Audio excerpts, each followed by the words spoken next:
Yes, lads, what is going on? Welcome to episode 9 of the Under-23 Sorare Road to Glory on my YouTube channel. If you are new to my channel and you haven't yet subscribed, please do so. And if you do enjoy the video and the series, please do give it a like. The running order for today's video is as follows. We're going to review last week's game week. We are then going to look at what we did this midweek. We'll then build some lineups for this upcoming weekend. But that's the intro out of the way, lads. Let's get into things. Right, lads. So this past weekend, game week 4-11, saw a score 269 points. Campos did get a clean sheet, which was great. We kind of expected him to do so, but it didn't come with any AA. In fact, it came with some negative AA. He finished on 60, but we got 65.4 out of him with the XP multiplier. Balki on his debut, lads, just couldn't get it done for us. They actually won the game 2-1, 3.1 AA. It's just not good enough, is it, lads? Obviously, didn't get the clean sheet, 1 interception, negative duels.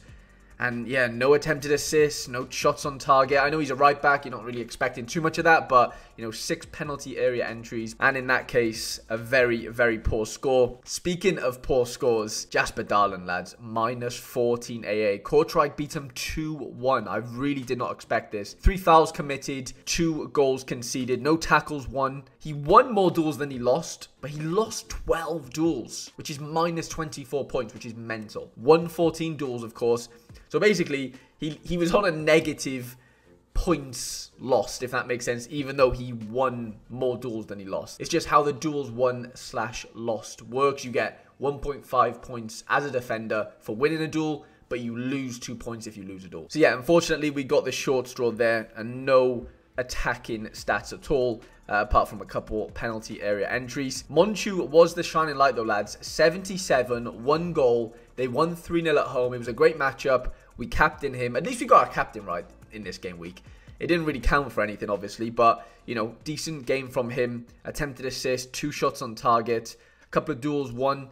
No tackles won, a couple of clearances, but you don't get points for that. But we are disappointed, lads, in our main man, or was our main man for the last couple of game weeks, Kuhaib Drioech, in the big game against Sparta Rotterdam. They actually won the game 2-1. He got brought off in the 71st minute. He had a shot on target. At least it wasn't a big chance missed, but, you know, attempted assist there as well.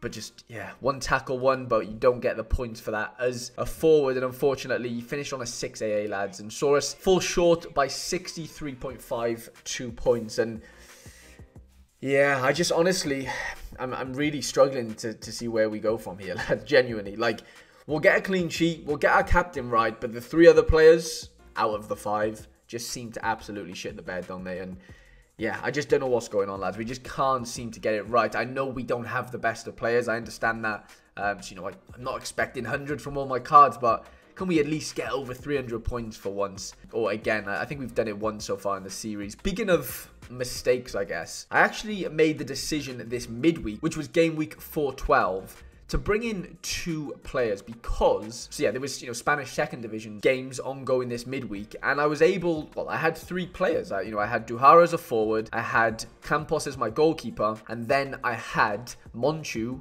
as, you know, my midfielder or extra player. And I thought, you know what, I'm 2 players away here from making an under-23 limited team. You know, why don't I just go out on the market and see what I can get? You know, I need a defender, and then I need an extra player. So, you know, I did that. You know, I spent, as you can see here, I bought a Josh Eccles for £4.11 and a Jack Mayer for £1.64. You know, obviously, you know, MLS defender. He's not really going to have too much utility after the playoffs for Nashville. You know, a decent scorer on his day. Nothing crazy. What can you expect for £1 odd? Josh Eccles, on the other hand, is actually a really decent scorer. As you can see here, a peak in the game before last with an 82. Unfortunately, this midweek against Blackburn at home, he was only able to score a 46. But he does take set pieces. He's a good midfielder. And, you know, he's somebody that I think we can just fit into our squad quite comfortably. On the other hand, the Mayer purchase was a last minute in that sense. Like, you know, there wasn't really much out there. I didn't want to spend a ton of money. Not that we have a ton left. As you can see here over on our little spreadsheet, we have a balance of £6.33. We'll keep it for a rainy day for now. But yeah, we've got extra players in the gallery. We can use Mayer as a defender if we need to, and we've got Eccles as well as another midfielder option to go alongside Monchu, to go alongside Suzuki, Cham, and Madsen, who's obviously fallen off the face of the earth right now. So you're probably thinking, Harry, how did you get on this midweek? Lads, I did not do too good. As you can see on the screen, we actually didn't do as well as we did on the weekend. We only managed 252.21 points this midweek. We were 45 points away from a tier 5. I really thought, you know, midweeks it might be a little bit less competitive, and to be fair, it is. So it was basically 300 points or just under 300 points to get tier 5, where normally on a weekend it's a little bit more than that. And yeah, I just unfortunately I didn't get it right again, lads. And you know, it was an experiment. It didn't go to plan, and that's not to say that you should never try this yourselves. Like, for example, if you've got 4 players for a midweek and you need 1 extra player, then I'm not saying don't ever go out and buy an extra player for that given game week. But most of the time, it's not worth it. That's just from my experience. You know, sometimes it has worked out for me on the odd chance, but most of the time, more often than not, it doesn't really, you know, pay dividends in that sense. But, you know, we've got 2 cards that we can use. So it's not as if, like, I'm going to sell these cards. They're going to fit into the gallery. There is more utility to come from them. So, you know, it's not like I've just bought them for 1 game week and that's it. Anyway, 252 points. Campos played this evening. No clean sheet, but some decent AA. Maya with a really, really bad score at home to Orlando. Josh Eccles with 11 AA. Not great. Monchu, though, with another decisive. That's 2 and 2 for him. He's flying right now. An assist away from home to assist the winning goal. So they won 1-0 away from home. Massive result for them. And they're at home, I think, this upcoming weekend. And Duhara, unfortunately, started on the bench. He got 12.5 AA in 23 minutes, which is actually quite impressive. Couple of duels, 1 interception, contest 1, and a couple penalty area entries as well.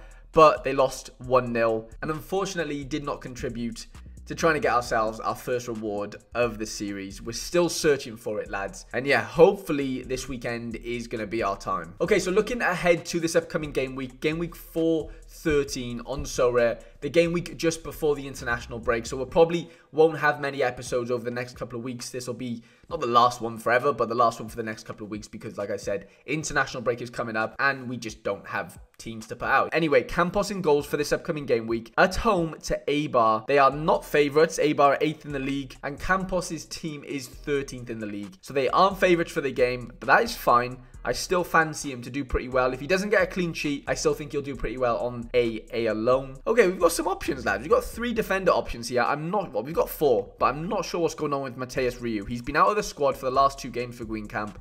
I have no clue what's going on. Yeah, it's just gone AWOL. There's no information on Twitter. If you've got any information for me, lads, let me know in the comment section. But I do not know what is going on right now. Anyway, Balki's at home to Galatasaray, which is a really, really tough game there. I can't see them getting the clean sheet. Could he potentially get some decent AA? Have they played anyone good so far? Let's have a look. They played Fenerbahce and they conceded 3 goals and he still managed a 17 AA.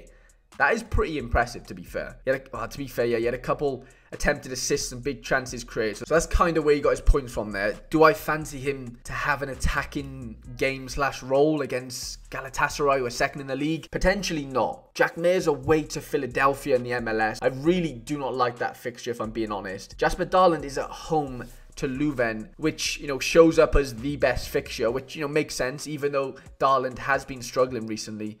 33% chance of a clean sheet. I think I'm kind of forced to go Darland, lads, even though he's been stinking recently. Anyway, midfielders. Monchu at home to Mirandas seems like an absolute shoo-in as my captain, to be fair. So I think he definitely has to play. And then either Eccles or Cham might potentially be our extra player, depending on if we want to go double forward or not. Up front, we've got Kuhaib Driouech is a double A pick score.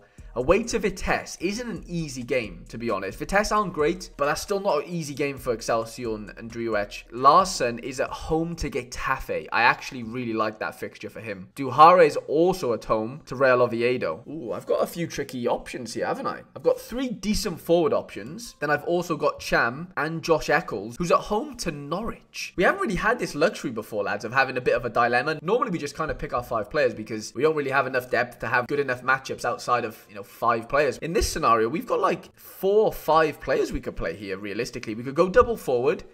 I think I'd be pretty confident in playing Larson at home to Getafe, to be honest.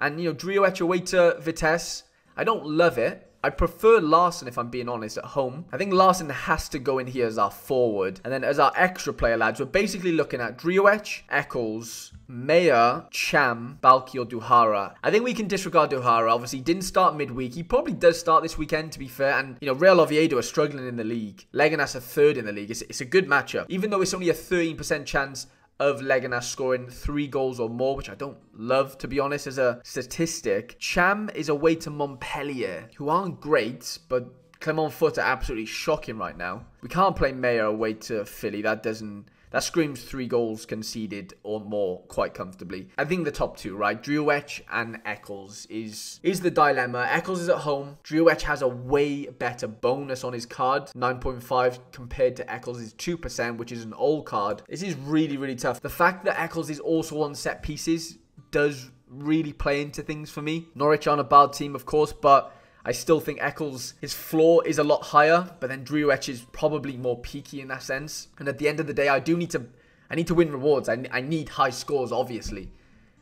But I just think Eccles is probably going to do that more than Driouech is this weekend. I know, would I be saying this if Excelsior were at home? Potentially not. Maybe I'm being sort of scared away because it's an away fixture. So I think Eccles is going to get the nod, lads, and I think Monchu becomes captain. Okay, so we're over on the expected scores tab over on Play Sharper. Campos is 90% on to play. We love to see it. His expected score is 59. Madsen is 0% likely to start this weekend. Monchu is at 90. We love to see it. Suzuki is at NA. Badgie's at 20%.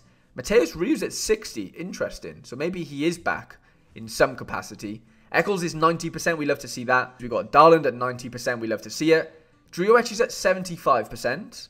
Okay, we'll take it. Duhara's at 75%. So we said, you know, we probably fancy him to start this weekend. Cham's at 90. Mayer's at 80. Larson is at 70. I don't know if I love that. And then Balki at 90. Let's go over and see the Celta Vigo just to see who else is kind of, well, not nailed, but who's sort of set to start. Okay, so they've got Larson at 70% and Duvicas at 30, who's been pretty good actually this season since coming in from the Eredivisie. They got Bamba and Aspas down at 90% each. Surely Larson plays. The issue is if Larson doesn't score in like the first 65 minutes, he probably gets hooked, doesn't he? And, you know, and gets subbed in that sense. And, oh, does that change my thought process in any way? It has a little bit, lads. I can't lie. I'm a little bit scared to go with Larson now that he's only at 70. And don't get me wrong. Don't take Play Sharper as gospel. If it says 70, 90, 100, whatever it is, the people, you know, doing the predictions on Play Sharper don't pick the team in real life, obviously.